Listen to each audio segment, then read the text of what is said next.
It does not matter what you bear, but how you bear it. Seneca. Ever wonder why some people have this aura that makes people a little nervous, even when they're not trying to?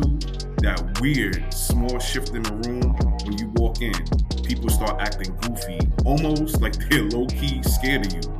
You haven't done anything to be intimidated. It's an isolating feeling, like you're behind a wall you didn't even build. Yo, let's get it. Why modern women are often intimidated by this type of guy. And your girl got the answer for you. Let's get into it. Number one, this type of guy stays true to himself. He doesn't care about social norms or expectations of his behavior. He's gonna do what he needs to do for himself. This type of guy is not easily influenced, meaning you can't shame him into doing what you want him to do. What? This type of guy is unconcerned with social acceptance. He's independent, extremely self-aware. Number four, this type of guy is not afraid to speak his mind. He gonna say what he needs to say regardless. You like it, love it, hate it, he don't care. How dare you? This type of guy is not afraid of rejection. No means next opportunity. You don't know what to expect with this type of guy. He's unpredictable. He don't trust many people. So he's very private. And so therefore you have no idea what's going on in his mind. And a lot of women don't like that. Sensational. Welcome back to the Resilient Mindset Podcast, a channel for experiences men face in silence. Many content creators, including myself, encourage self-improvement. Become the best version of yourself. Eating healthier, exercise, be purpose-driven, and get your bread up. And just like that, life is on easy mode. Stop the cap. Real talk, my guy, life gets harder. Many men and women will envy you, call you sassy, arrogant, or aggressive because of your built confidence. This has nothing to do with you. It's a handful of powerful psychological traits you naturally possess that make other people feel insecure. Most of us think power is loud, big reactions, strong opinions, and a forceful presence. But the people who truly intimidate others are often quiet, composed, and self-assured. In this video, we're going to uncover the silent and unsettling truth about why your presence alone can be so powerful. We'll explore the hidden psychological traits that command respect and in some people create fear. This isn't about changing who you are. It's about understanding that with great power comes great responsibility. Word to Uncle Ben. The first and maybe the most powerful trait you have is your emotional composure. Most people live in a zone of constant reaction. Something happens, their emotions flare up, and they crash out without thinking. So fucking tired of this shit. Fuck this shit. Their faces, their tone, their body language, it co-signs their emotional state. But you're different. When it's up and everyone is crashing out, you, my guy, stay calm and focused. This quiet is unsettling to the human brain, which is basically wired to read and anticipate emotions. What do I mean? Edie Lady Gaga can't read your poker face. Anger, fear, joy, those are easy signals to read, but your composure offers nothing, creating uncertainty. Yo, ever been with a chick on some goofy shit, but you sit there unbothered? Brother, What does she say? I feel like you don't care about me. First, she's toxic. Second, your calmness gives shorty no information to weaponize. That unpredictability makes people uncomfortable. They don't know what you're thinking, where your limits are, or how much control you're holding on the low. Your calm isn't weakness or passivity. It's a sign of discipline and self-mastery. While everyone else is busy reacting, you're observing, waiting, and choosing a perfect moment to act. This makes people feel exposed, as if you could see right through their emotional BS. Your stability makes you seem in control of yourself and the entire situation. And that, my guy, is a source of unintentional power. The second reason you intimidate people is that you see through the BS. You have a high sense of pattern recognition. What do I mean? Niggas can't run game on you. What did you say, nigga? You connect dots faster, see consequences before they happen, and understand the root of a problem while others fumble with surface level shit.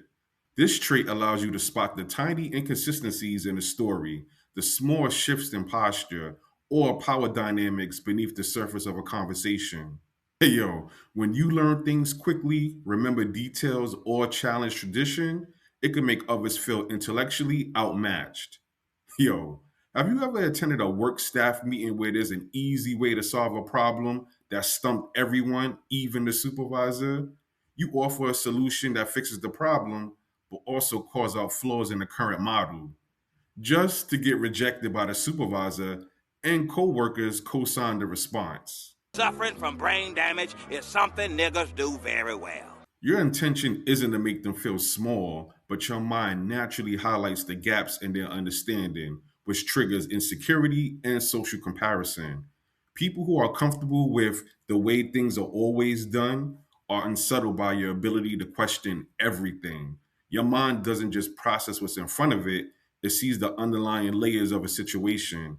People who prefer surface level thinking feel threatened, like you're playing chess while they're learning to play checkers. Third, you intimidate people by being yourself.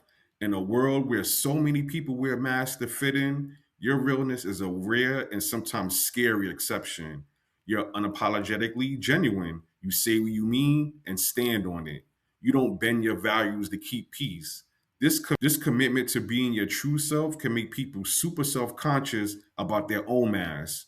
Real talk, the more real you become, you start to peep the shedding of fake people. Just me? Part of my projection.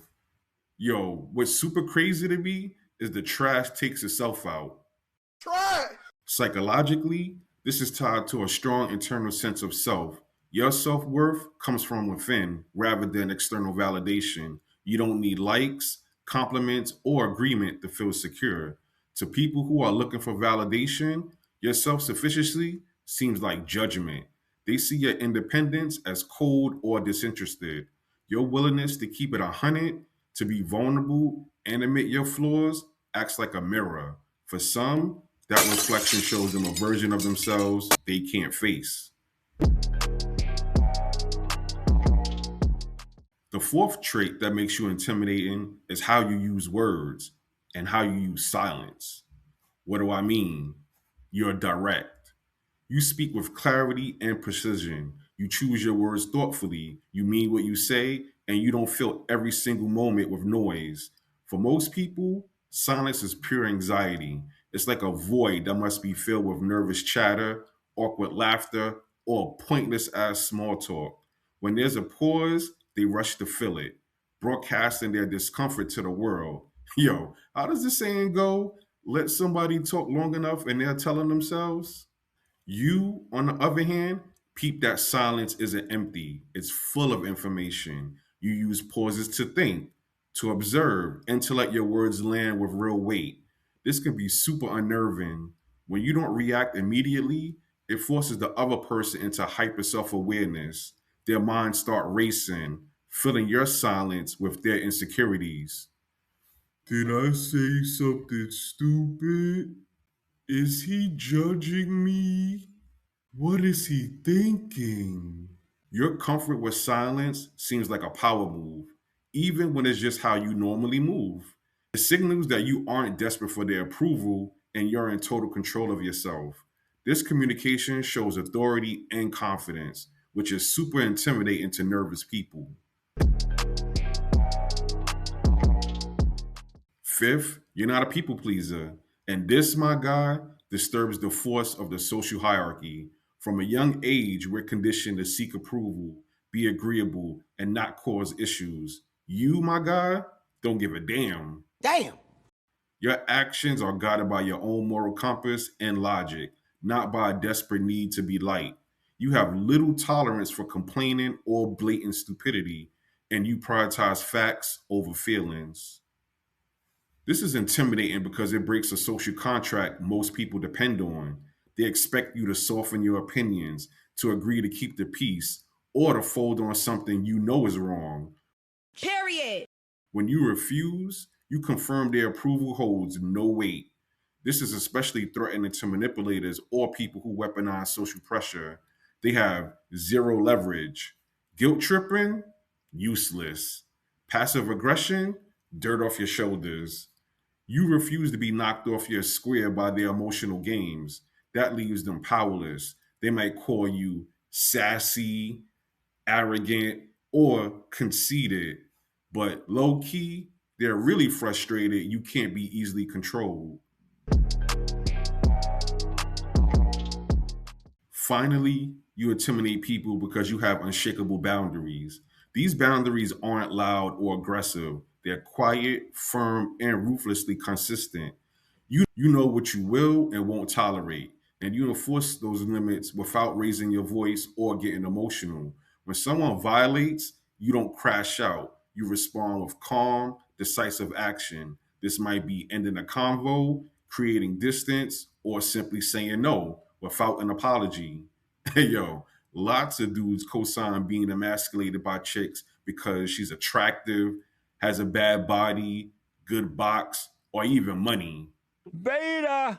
Real talk, this level of self-respect is rare, and it's intimidating for two main reasons. First, it exposes weak or non-existent boundaries. People who are used to pushing, guilting, or manipulating their way through life are revealed. Your no is a complete sentence, and it leaves zero room for negotiation. Second, your calm enforcement of these boundaries is incredible self-control. It shows you value yourself enough to protect your energy and you aren't afraid of others' reactions. People who use emotional outbursts to get their way, your quiet refusal is both baffling and deeply intimidating. They're expecting a fight, but you give them a quiet, immovable wall, and they're super confused about what to do with it. If you recognize yourself in these descriptions, the calm observer, the authentic individual, the precise communicator, the person with still enforced boundaries, then it's time to flip the script. For a minute, you thought something was wrong with you, that you were too cold, too direct, or just too much. You may have even shrunk yourself or softened up to make other people feel comfortable. But the truth is, these are not flaws. They're signs of a well-developed, secure, and powerful personality. Listen up, man. You don't intimidate people because you're aggressive. You intimidate them because your self-possession and clarity acts as a mirror, reflecting their insecurities, their own lack of control, and their own fears back at them. Your very presence is a challenge. Yo, appreciate you joining this conversation. Protecting your peace is a skill. If you're ready to master that and build skills that empower you, make sure you subscribe to this channel and hit that notification bell. We go deep into these topics in every video. And if this video resonated with you, drop your thoughts in the comments below. Let's build a community of strong, self-respecting men right here. Until next time, stay resilient.